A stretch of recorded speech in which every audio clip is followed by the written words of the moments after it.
B N എക്സ്പേർട്ടിൻ്റെ മറ്റൊരു വീഡിയോയിലേക്ക് എല്ലാവർക്കും സ്വാഗതം. ഇന്ന് മൈക്രോസോഫ്റ്റ് ഓഫീസ് വേർഡിൽ നമുക്ക് ഡിസ്കസ് ചെയ്യാനുള്ളത് ഈ പാരഗ്രാഫിൻ്റെ ഉള്ളിലേക്ക് നമുക്ക് പിക്ചറുകൾ കൊണ്ടുവരുന്ന ഒരു സെറ്റിങ്സ് ആണ്. ഓക്കെ, അത് ടെക്സ്റ്റ് റാപ്പിംഗ് എന്ന് പറയുന്ന ഒരു ഫീച്ചർ യൂസ് ചെയ്തിട്ടാണ് നമ്മൾ ചെയ്യുന്നത്. അപ്പോൾ അതുമായിട്ട് ബന്ധപ്പെട്ട ഒരു എക്സാമ്പിൾ ഞാൻ ആദ്യം തന്നെ കാണിച്ചു തരാം. അതിനുശേഷം നമുക്കത് കൃത്യമായിട്ട് വീഡിയോയിലൂടെ പഠിക്കാം.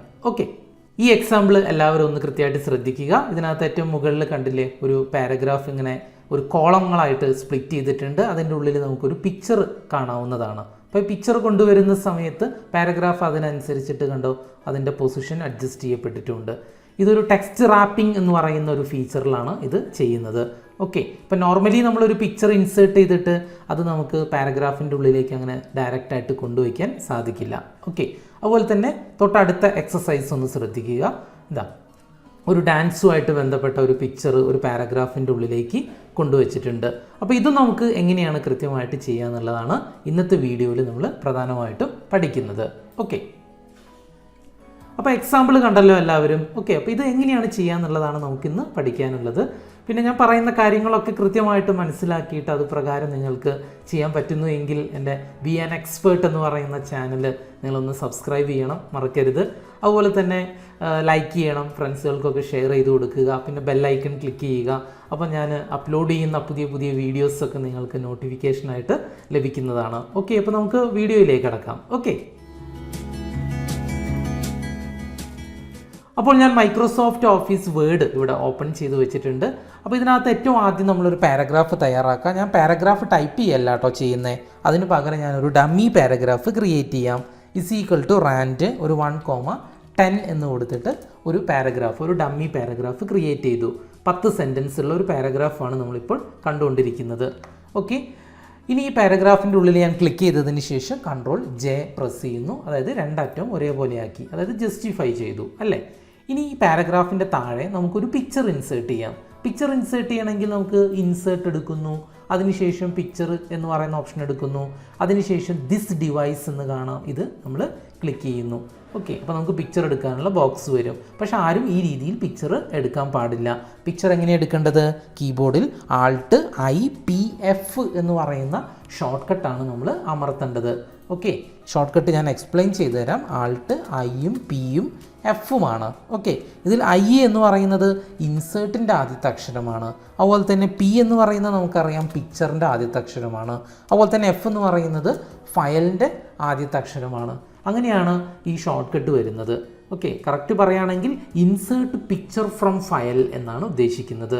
ഇത് മൈക്രോസോഫ്റ്റ് ഓഫീസ് വേർഡ് ആയാലും എക്സൽ ആയാലും അതുപോലെ തന്നെ മൈക്രോസോഫ്റ്റ് പവർ പോയിൻ്റ് ആയാലും നമുക്കിത് കൃത്യമായിട്ട് യൂസ് ചെയ്യാൻ സാധിക്കും. ഓക്കെ, ഇനി ഈ പാരഗ്രാഫിൻ്റെ താഴെ ഞാൻ ഒരു പിക്ചർ ഇൻസേർട്ട് ചെയ്യാൻ പോവുകയാണ്. കീബോർഡിനകത്ത് Alt+I+P+F അടിച്ചു. പിക്ചർ എടുക്കാനുള്ളൊരു ബോക്സ് വന്നിട്ടുണ്ട്. അപ്പോൾ എൻ്റെ കമ്പ്യൂട്ടറിനകത്ത് ഇവിടെ പിക്ചേഴ്സ് എന്ന് പറയുന്ന ഫോൾഡറിനകത്ത് നമുക്ക് കുറച്ച് പിക്ചേഴ്സ് ഇവിടെ കാണുന്നുണ്ട്. അപ്പോൾ ഇതിനകത്ത് ഞാനൊരു PP എന്ന് പറയുന്ന ഒരു പിക്ചർ ക്ലിക്ക് ചെയ്തിട്ട് then ഇൻസേർട്ട് എന്നുള്ളത് അടിച്ചു. ഓക്കെ, അപ്പോൾ ഒരു പിക്ചർ വന്നിട്ടുണ്ട്.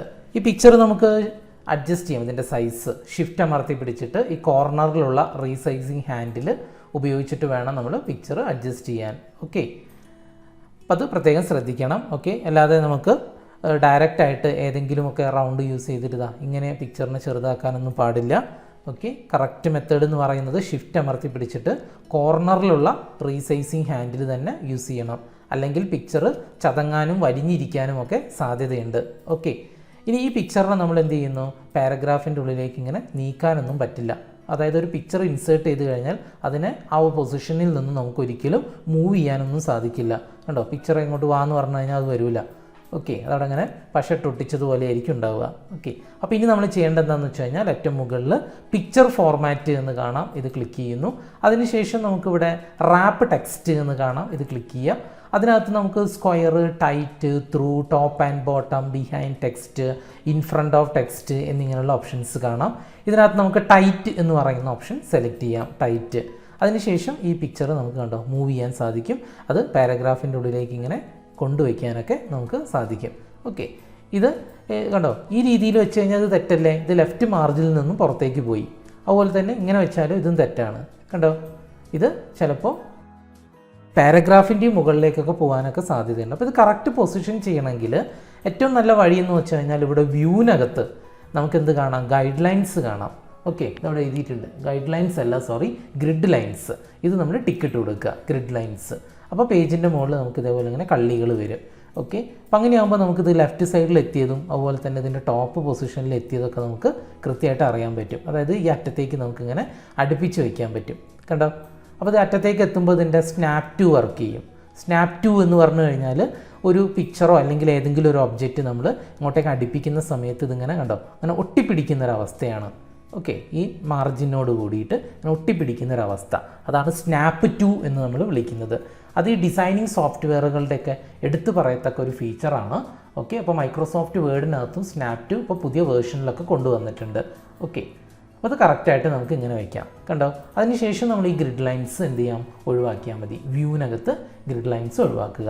ഇങ്ങനെ നമുക്ക് എന്ത് ചെയ്യാം, ഇതിൻ്റെ പൊസിഷൻ നമുക്ക് കറക്റ്റായിട്ട് അഡ്ജസ്റ്റ് ചെയ്യാൻ പറ്റും. അങ്ങനെയാകുമ്പോൾ ഈ പാരഗ്രാഫിൻ്റെ ലെഫ്റ്റ് സൈഡും അതുപോലെ തന്നെ ഇതിൻ്റെ ലെഫ്റ്റ് സൈഡും അതുപോലെ തന്നെ ഇതിൻ്റെ ടോപ്പും ഒക്കെ നമുക്ക് കറക്റ്റായിട്ട് കൊണ്ടുവരാനൊക്കെ സാധിക്കും. ഓക്കെ, അപ്പോൾ ഇത് മനസ്സിലായി എന്ന് വിചാരിക്കുന്നു. അത് കൃത്യമായിട്ട് ചെയ്ത് നോക്കുക. ഇതിനകത്ത് പ്രധാനമായിട്ടും നമ്മൾ പഠിച്ചിട്ടുള്ള ഒരു ഷോർട്ട് കട്ടാണ് ആൾട്ട് IPF എന്ന് പറയുന്ന ഒരു ഷോർട്ട് കട്ടാണ് പഠിച്ചിട്ടുള്ളത്. ഓക്കെ, അപ്പോൾ ഇന്നത്തെ വീഡിയോയിൽ പറഞ്ഞിട്ടുള്ള കാര്യം നിങ്ങൾക്ക് കൃത്യമായിട്ട് മനസ്സിലായി എന്ന് വിചാരിക്കുന്നു. അതിനകത്ത് പ്രധാനമായിട്ട് നമുക്കൊരു ആൾട്ട് IPF എന്ന് പറയുന്ന ഒരു ഷോർട്ട് കട്ട് മാത്രമേ പഠിക്കാനുണ്ടായിട്ടുള്ളൂ. ഓക്കെ, അതിൻ്റെ ഫുൾ ഫോമും പഠിക്കണം, അതുപോലെ തന്നെ ഇത് നല്ല സ്പീഡിൽ യൂസ് ചെയ്യാനും സാധിക്കണം. ഓക്കെ, പിന്നെ ഈ ആൾട്ട് IPF അമർത്തുമ്പോൾ പ്രത്യേകം ശ്രദ്ധിക്കേണ്ട ഒരു കാര്യം, ഇത് 4 ഇല്ലേ, ആൾട്ട് IE PE F, ഇത് 4 കൂടി ഒരുമിച്ച് ഇങ്ങനെ കീബോർഡിനകത്ത് പ്രസ് ചെയ്യല്ല ചെയ്യുക. ഓക്കെ, ആൾട്ട് അമർത്തുക, അത് വിടുക, അതിനുശേഷം IE അമർത്തുക, പിന്നെ അത് വിടുക, പിന്നെ P അമർത്തുക, പിന്നെ അത് വിടുക, അതിനുശേഷം F അമർത്തുക. ഓക്കെ, അങ്ങനെയാണ് അത് 1 2 3 4 ആ സ്റ്റൈലിൽ വേണം നമ്മൾ അമർത്താൻ. ഓക്കെ, എന്തായാലും അതൊന്ന് യൂസ് ചെയ്ത് നോക്കുക. എന്തെങ്കിലും ഡൗട്ട് ഉണ്ടെങ്കിൽ നിങ്ങൾ കമൻറ്റ് ചെയ്ത് ചോദിക്കുക. അപ്പോൾ ഡോക്യുമെൻറ്റിനകത്ത് ഇത്തരത്തിലുള്ള സെറ്റിങ്സുകളൊക്കെ നമ്മൾ സർവ്വസാധാരണമായിട്ട് കാണുന്നതാണ്. ഓക്കെ, പിന്നെ ഇതുമായിട്ട് ബന്ധപ്പെട്ട എക്സസൈസുകൾ നിങ്ങൾക്ക് ഡൗൺലോഡ് ചെയ്യാം. അതിൻ്റെ ലിങ്ക് ഡിസ്ക്രിപ്ഷൻ ബോക്സിൽ ഞാൻ കൊടുത്തിട്ടുണ്ട്. അതൊന്ന് ഡൗൺലോഡ് ചെയ്യുക, എന്നിട്ടൊന്ന് പ്രാക്ടീസ് ചെയ്ത് നോക്കുക. അതിനകത്ത് ഏകദേശം ഒരു 10-30ഓളം എക്സസൈസ് ഉണ്ട്. അതിനകത്ത് കുറേ എക്സസൈസുകളിലൊക്കെ നമുക്ക് ഇതേപോലെ ടെക്സ്റ്റ് റാപ്പിംഗ് എന്ന് പറയുന്ന ഫീച്ചർ വരുന്നുണ്ട്, പാരഗ്രാഫിൻ്റെ ഉള്ളിൽ പിക്ചർ കൊണ്ടുവയ്ക്കുന്നത്.